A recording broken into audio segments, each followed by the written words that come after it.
கொஞ்ச நேரம் கொடுக்குறோம். நீங்க சொல்றதெல்லாம் எனக்கு புரியுது மேடம். அது மூளையை பாதிக்குது. நார்மலா இருக்கக்கூடிய குழந்தைகள் மூளைக்கும் மொபைல் பார்த்து வீணா போகிற அடிக்ஷன் ஆன ஒரு குழந்தையுடைய மூளையுமே உருவ அமைப்புல நிறைய மாறுதல்கள் இருக்குன்றது வரைக்கும் இன்னைக்கு நிரூபிச்சிருக்காங்க.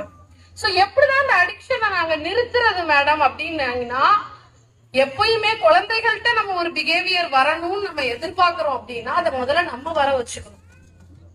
சோ ஃபார் சம் டிப்ஸ் நான் சொல்றேன். மொபைலை தவிர்க்கவே முடியல அப்படின்னா குழந்தைகள் இல்லாத நேரத்துல அந்த மொபைலை நீங்க பாருங்க. வீட்டுக்கு குழந்தைகள் வந்துட்டாங்கன்னா ஸ்ட்ரிக்டா 2 நாளைக்கு அழுவாங்க, 2 நாளைக்கு மூஞ்ச தூக்கி வச்சுப்பாங்க, 3 நாள் ஆகட்டும், 1 வாரம் ஆகட்டும், சாப்பிடலன்னா கூட பரவாயில்ல, அந்த ஹாபிச்சுவலுக்கு வந்துருவாங்க. நீங்க 1 வாரம் ட்ரை பண்ணுங்க. போனை வச்சு பூட்டுங்க.